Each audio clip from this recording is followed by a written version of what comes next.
So, channel's called Ellen Brock. just, I just found it. Just subscribed to it. So let's see what it's about. Haven't watched anything. Haven't seen anything. We'll see if they're any good. Hey guys, it's Ellen Brock, novel editor. I hope you're all doing really well. Today we're going to talk about 12 ways to write better sentences as a creative writer. So I'm also working on a video of ways to write better paragraphs. That will probably come out in the new year, so stay tuned for that if you think that would help you. Perfect. Today my got goal more of this content. video is to really help your writing to sound more professional, more like a published author. And there are some tips and tricks that can really help to give your writing that extra edge, that extra sense of professionalism, which will be really helpful when you go to query publishers or agents or wherever you're trying to get your stories seen. So there may always be reasons why, for you in particular, you might want to ignore a tip that I give in this video, and that's completely fine. There are a wide variety of writing styles, and sometimes you might go against a certain tip because you want to create a certain effect, and that's totally fine. But for the most part, my tips in this video should apply no matter what point of view or style or genre you're writing in.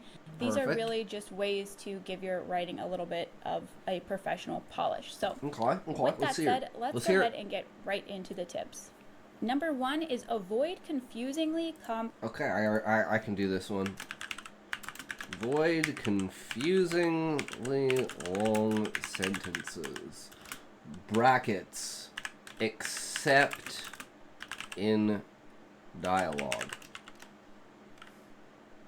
That would be my one caveat for that. Complex sentences. Longer, more complicated sentences might be something that you do choose to do for a stylistic effect. It might also be something that you want to use to break up monotony, so you want to make your sentences have different lengths and structure so that it doesn't become repetitive or monotonous in sound. However, when you use overly complicated sentences unnecessarily or too often, it actually slows down the reading process because the reader has to try a lot harder to understand the meaning of that sentence, what you're trying to say, how it's relevant, and that can make the writing itself feel too slow, and it can also make the actions feel more distant because you start to layer concepts and cram concepts into the same sentence. I'm going to give an example to hopefully clarify what I mean. Because Jessica was hungry due to missing breakfast, which happened because Jake, her brother, had taken too long to get ready in their shared bedroom, she was forced to once again circle around the large block looking for the food truck that always seemed to be in a different place each day. So this sentence is grammatically correct, it's pretty understandable. In isolation, it doesn't really pose any particular problem, but if you were to take a sentence like this and combine it with several other lengthy, complicated sentences, either right up against each other or even just many times on a page or in a chapter, it will really slow down the process of reading. The reader will have to spend longer understanding what you're saying. It may bury the point you're trying to make, and it may also create distance from the action. So normally complicated sentences like this are better off broken up into smaller sentences. For example, we could rewrite this sentence, I somehow sold 35 copies of Into a Nightmare on the first month, and I have ideas for how to increase that. Wow, that's really good, Callie. Congratulations. I can't even get people to watch my fucking YouTube videos, let alone actually sell a fucking book. Well, I guess that would make you an officially sold and published author.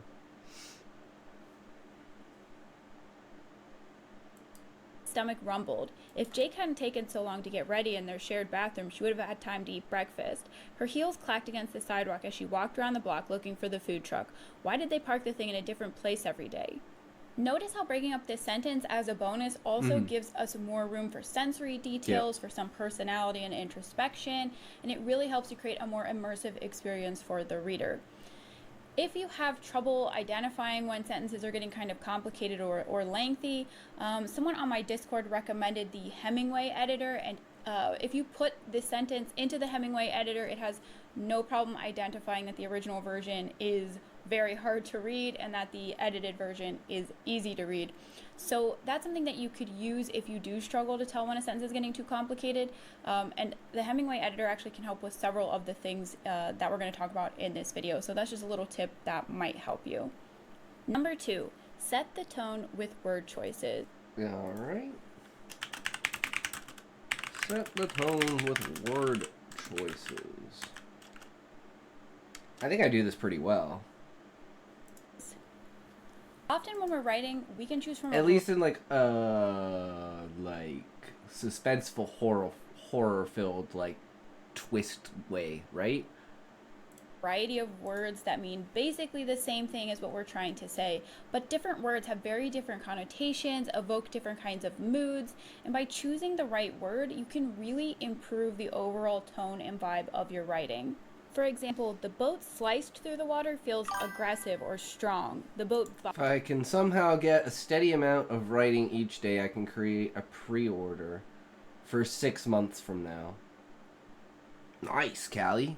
Hell yeah, get on it. Across the water feels lazy or slow. The boat floated over the water might feel hopeful or even uplifting.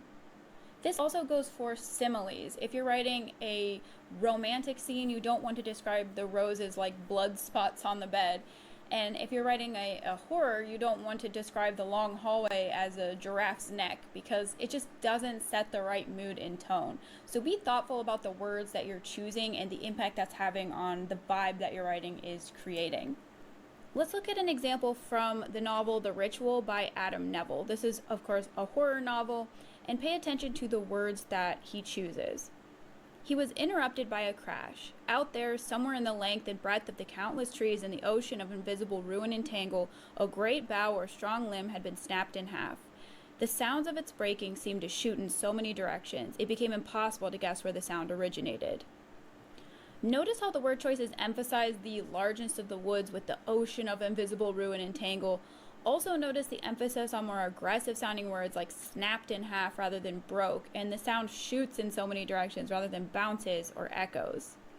Try to create the mood or the vibe that you want the reader to experience with your word choices, and this will really go a long way towards improving your writing. Number 3, avoid passive voice. You've probably heard a million times that you should avoid passive voice.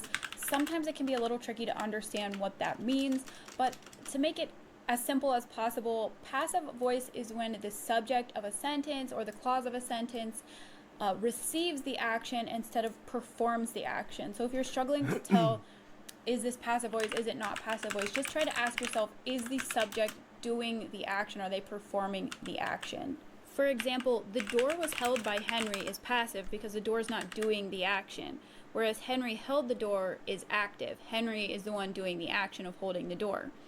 Often in fiction, this can be a problem because it results in de-emphasizing the character doing the action. Sometimes the way I write just needs passive voice for how I want to sound, or at least I'm stubborn about it. Yeah, as long as you have a reason for what you're doing, Callie. Like I said, that's like the biggest thing, is if you understand the fundamental rule and why the rule exists, then you should be able to break the rule because you can understand the loopholes and the nuances that created that rule. And you can also use that in the idea of like juxtaposition as well. To use words that evoke a certain kind of feeling while building a completely different kind of tone. So you can have a clash of, your style.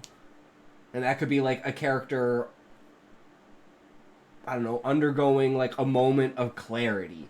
And they go from like a panicked state into like a, oh shit, I have the solution state.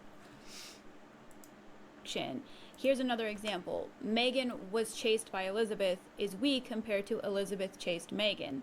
In the first sentence, Megan is receiving the action, and in the second sentence, Elizabeth is doing the action. Even if Megan is the protagonist, so the character we generally want to emphasize more, the writing will feel stronger if we focus on the person doing the action. If we do want to put more emphasis on Megan, another option might be Megan ran from Elizabeth, which puts the emphasis on Megan and allows Megan to still be the one who's actually doing the action, so we're still not using passive voice. There may, of course, be situations where we want to use passive voice on purpose to create a certain effect, such as intentionally creating distance. A character might do this for some reason, such as not wanting to take responsibility, or maybe feeling guilty. So in deep third POV or in first-person POV, it's possible that passive voice might help to convey that intentional distancing from the action, but I would say that that type of situation is relatively rare. If you do need help identifying passive voice, again, the Hemingway editor can really help with that. It does a pretty good job of identifying passive voice. Number 4, remove filtering. So filtering is when the experience of the story is filtered through the POV character. So that character's experience is emphasized as separate from the reader. That's not really what the intention is, that's what the effect of filtering is. Filtering typically involves using words like thought, knew, felt, saw, smelled, tasted, things that create a separation from the sensory experience and the reader. I'm going to give examples because I think that makes this a lot easier to understand. A common filtering word in amateur fiction is saw. So, for example, Rebecca saw the tail of a fox sticking out from the brush. It's more distancing than the tail of a fox stuck out from the brush. Of course, there are sensory words where there isn't really any way to work around them. For example, smelled and tasted. It's not really easy or feasible to try to write a sentence where you describe that without using the words smelled or tasted. But we can still create a slightly more immersive effect by, again, eliminating filtering that through the point of view character. For example, inside the house, Jake smelled green tea and baked bread could be easily made stronger by rewriting it as the house smelled of green tea and baked bread, which eliminates that distance between the sensory experience and the reader. Introspection can also be less impactful and more distancing when we use filtering, like knew, wondered, thought, things along those lines. So whenever we're using a deep point of view or a first-person point of view, we can assume that it's the character, the POV character, thinking the thought or having the realization. So those words just add a little bit extra and unnecessary separation between the reader and that thought, realization, etc. For example, James thought it was impossible that Katie didn't know that already. It's a lot weaker than it was impossible for Katie not to know that already. We don't need to say that James thought it was impossible because James is the point of view character, so we can simply say it was impossible and it doesn't make the writing feel quite as distant. Of course, there are times where filtering might help with clarity, such as in omniscient point of view, where there's a difference between what the character knows and experiences versus what the characters know and experience. So in that case, filtering might help with clarity. But for most writers today, the majority are writing in deep third limited or first person, and in neither of those cases is filtering really beneficial. Let's look at an example from The Ritual. At the beginning of this excerpt, it's pointed out that a character is watching something, which is a form of filtering. However, in this case, the character is exhausted and inactive, so it may be intended to put emphasis on this inaction by saying that he watched what's occurring. But note how the rest of the paragraph has no filtering and a lot of sensory details. Luke watched Hutch push the last leg of the stool through the door of the iron stove they were huddled around. A shower of sparks erupted inside as he rooted the ancient wooden spoke around the hearth. They coughed in the acrid smoke that belched out. The chimney was almost totally closed. Smoldering remnants of the seat formed the base to the red ashes inside the little oven that only heated part of the ground floor, before the drafts from the door and between the floorboards took over with a night chill, a tang of damp earth, and the ferment of rotten wood. In that excerpt, we get a lot of sensory information, sights and smells, even a little bit of taste maybe of the smoke, and we did not need to use filtering words to bring that across, so it's a much more immersive experience for the reader. So if possible, eliminating filtering is a great way to make the reading experience feel a lot more immediate, a lot more connected to the reader. Oh, I listened to both the podcasts I made. Podcast 2 is definitely a huge improvement. Oh, that's great, Callie. Always going back and listening to your shit, if you have the time to do it, is super important to learning better stuff. And improving, because you get to see exactly, like my thing is, like, I say write too much. I even doing just the editing of, like, the highlight reels, it's like I say write after fucking everything. I'm like, I need to stop saying that. Set the pace with the sentence length. Number 5. Yeah. So try to pay attention to that and call me out on it. set the pace with sentence length. It's not only word choices that can help with setting the tone or the mood, the sentence length can also go a long way towards setting the tone or mood of a scene. For example, in most cases, if the character is being thoughtful or maybe they're distant from something that occurred, longer sentences tend to work better. They give a more introspective, thoughtful mood. Okay. Whereas if the character is involved in an intense or immediate emotional situation, action, urgency, all of that is better conveyed by shorter, choppier sentences. This is a really great way to control the pace that the reader reads. So when we have shorter, choppier sentences, we tend to read faster, and that can help to give a sense of tension and urgency. Whereas when you want to give that more creative, thoughtful, introspective type vibe, maybe the character is observing things, they're thinking about the way things look, the descriptions, visual descriptions, sensory descriptions. I feel like words like and right and make me feel like I'm in a friendlier conversation instead of like a meeting. Oh, that's a very interesting way to think about it, Callie. The informal language that indicates that it's more of a friendship than it is a board meeting. I definitely understand that. It's like there is a certain point of professionalism that you lose that connection. It's like lost in translation as you try to become more and more quote unquote professional. But to me it's more like, how can I communicate and talk better and get my points across in less words?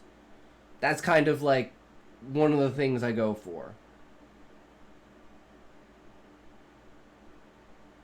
Because even with that, I still go on tangents. So it's like we need to minimize everything else so it just kind of cuts down on everything. And then the tangents can kind of just flutter.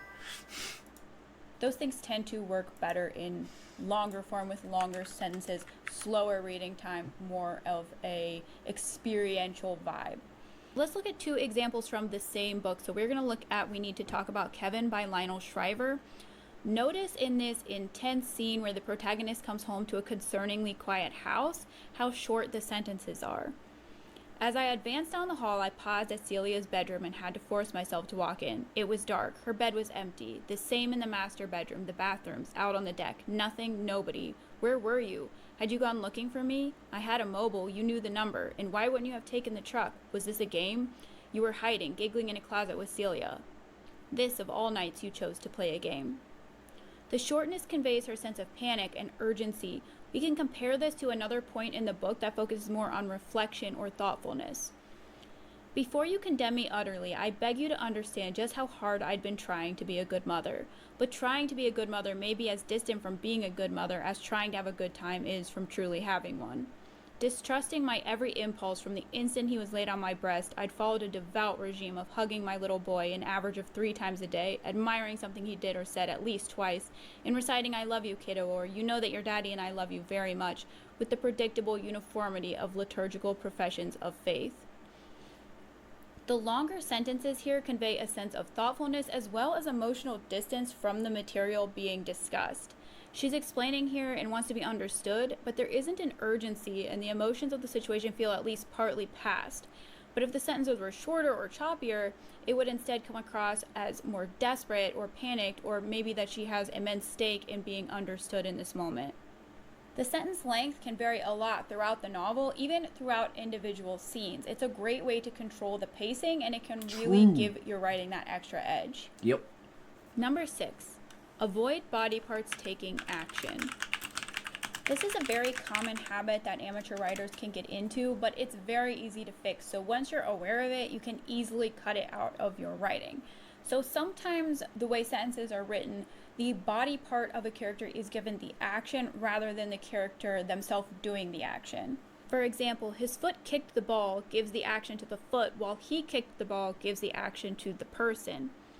her hand grabbed the pen gives the action to her hand, while she grabbed the pen gives the action to the person. This again creates unnecessary distance from the action, but it's very simple. There it felt like the mom was being very scientific about being a mother instead of just like the narrator herself did, naturally being a mother. Yeah, and even the comparison of saying like, you know, trying to have... I like that comparison though, the trying to have a good time versus having a good time. Everyone knows you trying to have a good time is putting on a smile so that you don't ruin somebody else's good time. It's not actually you having a good time.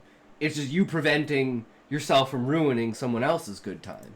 Simple and easy to take out of your writing, but it's definitely something I recommend to give your writing a little more strength. Number 7, reduce was ing. All right. Reduce was ing.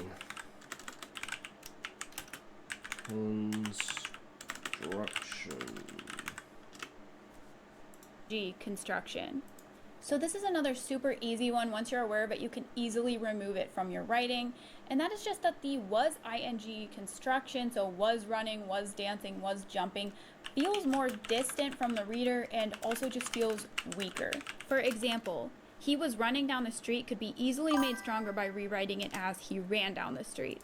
Hey, Della Art here. I have dropped you a DM. Please check.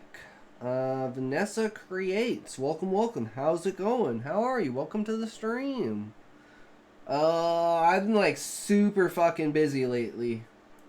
She was jumping up and down is better as she jumped up and down. Didn't get 2 days off in a row. Thinking about so what annoying. He would do is not as strong as he sat on the couch and thought about what he would do. Of course, there might be situations where the was ing construction just sounds more natural or does convey a slightly different meaning, and in that case, it's completely fine. We should always go with what sounds best and most natural. For example, in dialogue, if a character asks another character, "Where were you at 3 p.m. yesterday?" they will most likely respond with, "I was driving home from work," rather than, "At 3 p.m. yesterday, I drove home from work." True.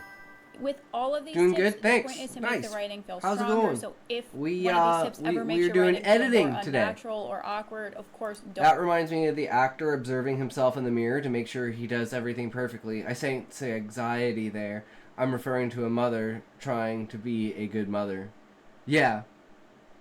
And I think you could definitely see that, Callie. I can see that kind of idea from Nell in your own writing. That, you know, she wants to be a good mother, but she has these impulses and these needs that are without her containing those, she can't be a true mother, right? Don't follow it. Number 8, keep the wording natural. Often Keep writers might go wording for more unnatural natural. phrasing in an attempt to sound more sophisticated, old-fashioned, writerly, but normally this doesn't. I just go enhance the poetic writing. off It the can feel a wall. little bit awkward or even maybe stiff. For example, he placed the book upon the dresser rather than he sat the book on the dresser. The second sentence is a lot more natural, a lot more how modern people would talk or explain something. The more sophisticated, old-fashioned, he placed the book upon the dresser, sounds kind of awkward to modern readers. Sometimes this could also take the form of avoiding contractions, such as writing "he did not know what he should do" rather than "he didn't know what to do." There might, of course, be situations where it makes sense for the personality of your character, that maybe just drop you one more DM. Della Art. All right, sounds good. Vanessa Creates. Why going for a more old-fashioned or sophisticated sound. The messages Vanessa has been sending haven't been actual responses to what you say. Oh, of course they haven't, Callie. That's quite obvious. Makes sense or works for you. Very, very But for obvious. the majority of writers, this is just going to seem odd, unnatural, and it's going to create distance because of that unnatural sound. So that's going to make it seem less immediate, less close to the reader. So for most people, it's better to just use the more natural sounding sentence rather than trying to sound sophisticated or writerly. And sometimes this can happen because writers read older books more often, and so that's what books sound like to them. It might also True. happen if you come from an academic writing Yo, background or cute scientific muffin, writing how's it background. going? Number 9, cut unnecessary similes. So similes or comparisons using like or as do have a place in writing. I don't want to suggest that you cannot use them at all. They actually can be used very effectively. But often in amateur writing or in new writers, they might use similes excessively or in I don't know, we'll situations have to check where these. a simile just doesn't add anything or doesn't make sense. So normally, But so far, like, unfortunately with this series, I don't think, like, there's gonna be a lot for me to add. Unless I'm gonna do, like, I'm thinking here, I'm like, I could do, like, a cross-reference of my own work. But it's like I would have to know what the entire topic of the of the video is. I'd have to have something set up. I don't want to be fumbling through other stuff while we're trying to do the reacts.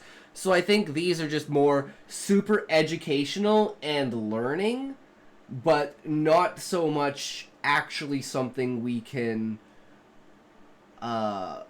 fully work with. Either that or we could like show the examples that they're doing. I'm just trying to like figure out how we should structure this, right? Because with the on writing and on world building, it's super easy. I just talk about my writing and compare it to that. But this is like I don't have a reference point. I don't have anything. We're just starting the editing process, so maybe even pulling up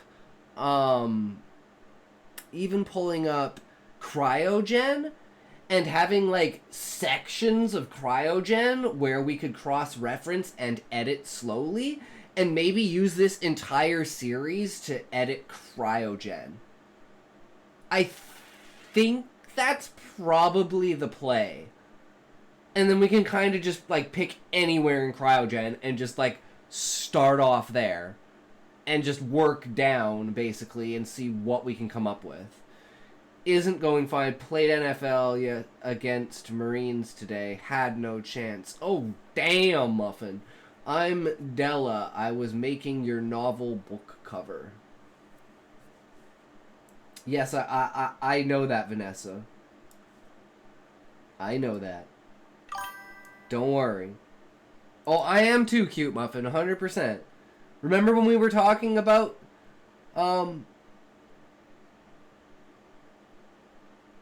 like the picture and everything like that? I don't know if you were here, cute Muffin. But hey, you know, it's a good time to bring it up.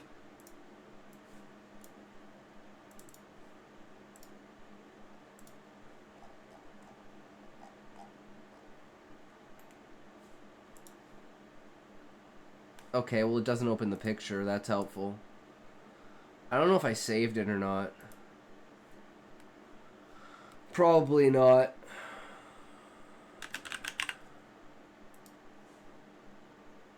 But yeah, off topic, but I recently saw a video and just now saw the thumbnail of that video. It asks if you put sugar in your spaghetti. Yet another example of a case where a projectile vomit emote is needed. Sean, the best spaghetti I ever had was my friend's mom's, and I asked her why it tasted so different, and it's because her mom put barbecue sauce in it. And you know what barbecue sauce has? A fuckload of sugar. That's why it was sweet. I'm gonna go to table tennis now. Bye-bye. Alright, fuck you, Muffin. Have a good one. Don't ban them. I want to see where the chat goes. True, Muffin. I'd love to see that too, but I think they dipped out. I think they realized what was going on. But yeah, we already talked about that, and I already redid the entire cover. We put cinnamon in ours, which tastes amazing and lowers your blood sugar. Oh, interesting. That's a cool idea, Sean. these similes for common or well understood concepts, descriptions, things like that, just don't really serve any purpose. For example, he stomped the snow off his shoes like a drummer beating a drum. This doesn't really offer. So let's just do examples just for now.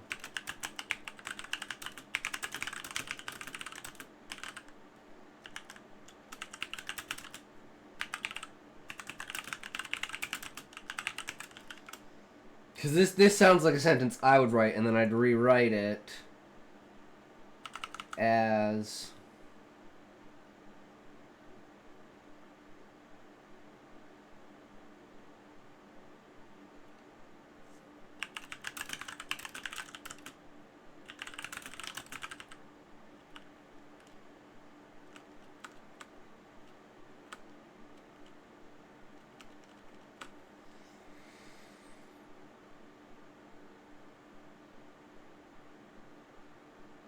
I'm afraid I think I fucking failed this one, but I'd be like, you know, like, uh,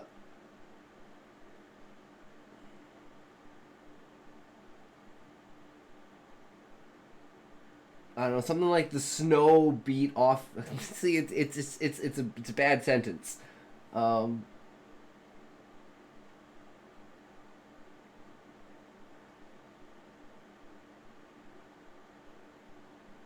something, I guess, something like the snow drummed off his shoes as he stomped, or something like. I don't fucking know. Offer any meaningful additional information because we all know what it sounds like and looks like to stomp snow from our shoes. Additionally, similes don't work well when the comparison is too similar to the original thing. Barbecue sauce may have a decent amount of sugar and molasses, but it's probably an artificial smoke flavor that really makes it sing. Liquid smoke is a great way to test that. One tiny drop is all it takes. Nice, Sean. That's super smart. I forgot what we were even trying to do. Yeah, that's why it was like impossible to rewrite it, because it should just be he stomped the snow off of his shoe.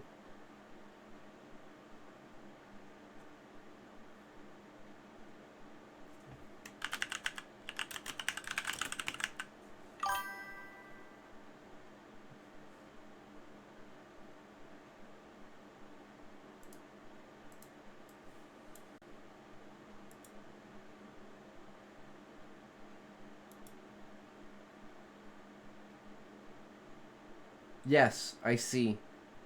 Do you see that I see? I don't know if you see that I see. But you know, it is what it is, right? You gotta do what you gotta do. So with a simile, we're trying to add to or enhance the reader's understanding of the description. For example, he ran across the yard like a soccer player running for the ball. This doesn't really add new information because it's just a different way to say that the character is running. We're not looking to just say the same thing in a different way. Similes should seek to enhance the reader's understanding of something that might be unfamiliar or something difficult to grasp, or it should try to set the mood or the tone in a way that might not be obvious inherently with just a simple description.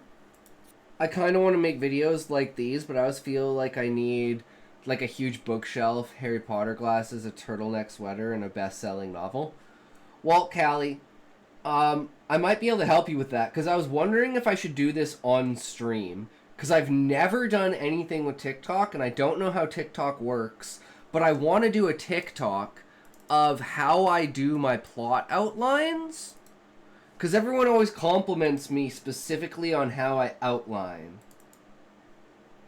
So I'm like, if I could make a video about how I do this, and like the scene structure and everything like that, like just this, and then have it kind of play out and say, okay, so here's the idea, and then throw the idea down. Okay, well, here's the plot. Throw the plot down. And, you know, and I basically, like, I don't know how the effects and things like that work on TikTok, so I was going to do something with that. But yeah, my first TikTok video was going to be something. I'll have something like that. Yeah, so, like, that's basically the idea, is to show, like, the outline, and then, boom, we have a short story, right? It's, like, super easy to outline something. It's something that I know that I'm good at, but that's the kind of things that I'd like to do. That are like almost like secondary to the stream, right? But I don't know how the effects work. I don't know how anything works with TikTok. I don't know how to use TikTok. I don't know how to integrate like the editing process, essentially, because the editor that I use is completely fucking different. Ran across the field as if a serial murderer was chasing him. His chest heaved as he desperately tried to get enough air to keep himself alive. True, Sean! He went hard on that one. For example, let's look at this simile from Handmaid's Tale by Margaret Atwood. The tulips are red, a darker crimson towards the stem, as if they have been cut and are beginning to heal there. This creates a clearly dark tone, whereas just describing the tulips on their own as darker red at the stem doesn't have any particular connotation when it comes to mood or tone or vibe. Here's another example. Without his uniform, he looks smaller, older, like something being dried. This makes the character being described feel clearly unappealing, which adds a layer of additional meaning. Let's look at one last example from The Ritual. Then he realized he could feel nothing, nothing at all, as if every nerve had been stripped from out of his body, like wiring torn from a wall cavity. The simile emphasizes the horror element and makes the character's experience more True. evocative and more visceral. You see me running, you best run too, because something is chasing me. It's like my friend says, he has cerebral palsy and his legs are kind of fucked up. And he says, all you do is outrun the slowest guy. Hit him in the kneecaps and fucking run! Similes can be a great way to enhance the mood or tone, or to help the reader to grasp something that's difficult to understand. Just make sure that you're not including similes just for the heck of it. Sent you one more. What are you doing?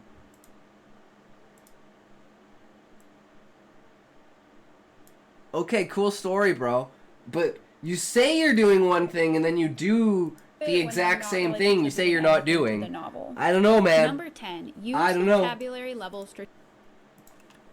Use vocabulary level strategically.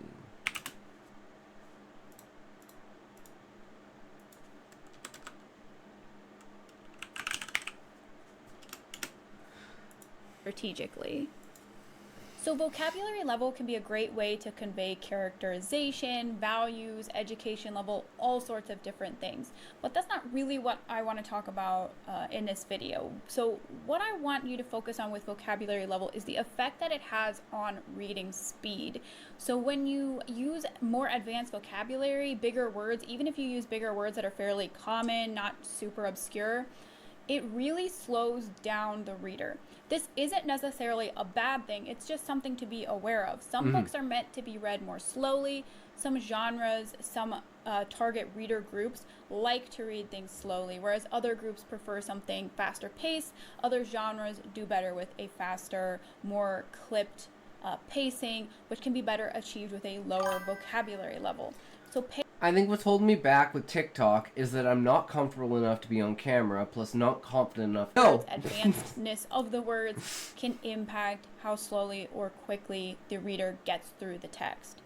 Let's look at an example from We Need to Talk About Kevin. This is a good example of more advanced vocabulary being used to convey character in a novel, but also in my opinion, this book is best read slowly, and the more advanced vocabulary helps to slow the reader down and really experience the story alongside the protagonist. So in this excerpt, the protagonist is describing the difference between her troubled son Kevin and her daughter Celia's infancies. Kevin's disconsolate infancy had segued to wholesale boredom. Yo, I feel like an idiot. I tried to open something. I felt something weird in my wrist and stopped, but did it again anyway. My wrist made a popping sound and spasmed.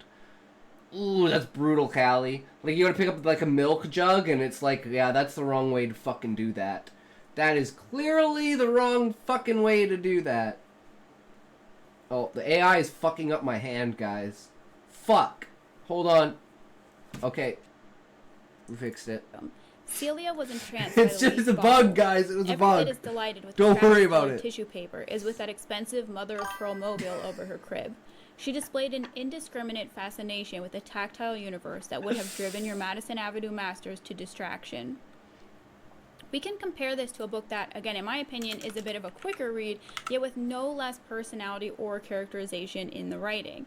This is an excerpt from Survivor by Chuck Palahniuk. From this example, we can really tell that a simpler vocabulary level doesn't mean Hold that on a second. That looks like a fucking kangaroo. Does that look like a kangaroo to you guys? It's like that's its tail. It's like jumping on its feet. It's like, you know. I'm trying to imagine it as a person falling out of the plane, and I'm like, the arms are at such a weird fucking angle. What is this shit? It's just drawing my attention.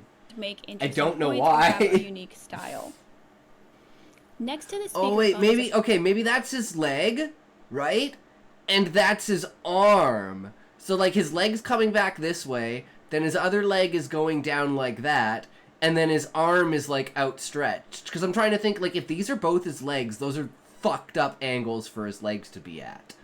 But if that's a leg, and that's a leg, and that's an arm, and that's like the parachute on his back, then okay, now I see a person. The Fat Daily Planner book they keep full of It's not 5 days. I have more works to do. as I have 2 years baby, so I wants to see that. So are you up for it? Sure thing, for me to babe. get done. Sounds like They a want me plan. to account for the next 10 years task by task. Their way, everything in your life turns into an item on a list, something to accomplish. You get to see how your life looks flattened out. The shortest distance between 2 points is a timeline, a schedule, a map of your time, the itinerary for the rest of your life. Nothing shows you the straight line from here to death like a list. So that Guys, notice the emotionally charged topic. I has baby, you must pay me. I has baby. Maybe make more secure career so you can, support said baby. excerpt from Survivor. No offense, bro, but if you're out here struggling for artistry, you're just like, I scam back 1,000 times harder than any scammer could ever scam. I play old school RuneScape. I know how scams work. I know exactly what I'm doing.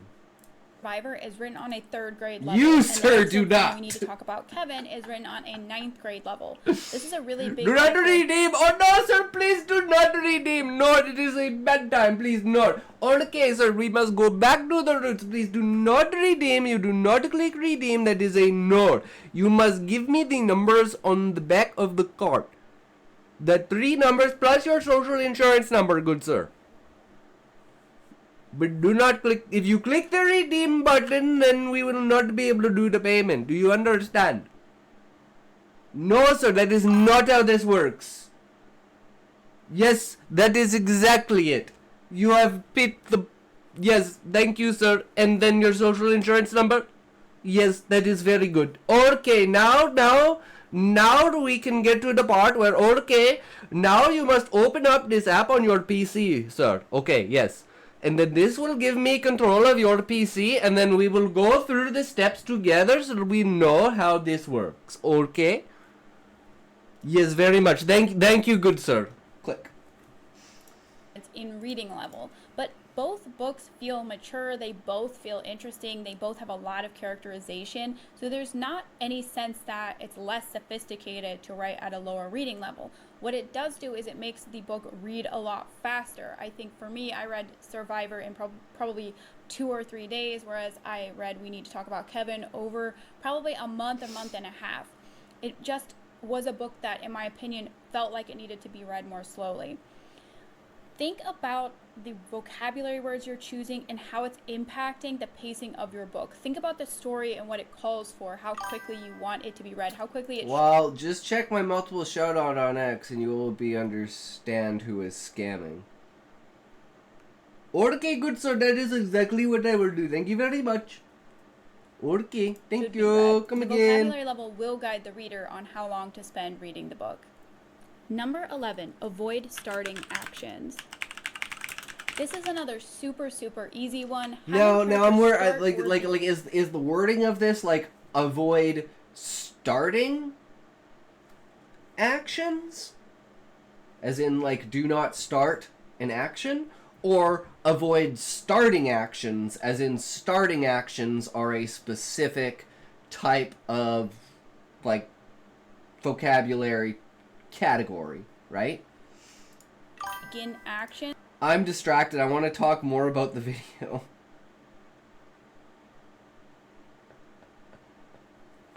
Well, we're almost to the end of it. So I'm not quite sure. Like I said, this is as much a learning process in the structure of how we're going to react to this as it is finding the content that we're going to react to. Right? It's a big step. We're moving out of the box, guys, into the big bad world. Reduces the immediacy of the action and almost never enhances understanding. For example, Elizabeth started to laugh and Elizabeth laughed will convey the same meaning in the vast majority of circumstances, but Elizabeth laughed feels much stronger and more immediate. For the same reasons, Mark lunged forward and punched John is stronger than Mark lunged forward and began to punch John. Again, if you have a situation where it does change the meaning to use start or began, then by all means do so. But in the majority of cases, this can just be a bad habit that writers get into, and cutting out start and began from your writing will make it stronger. Number 12, cut out unnecessary words. True.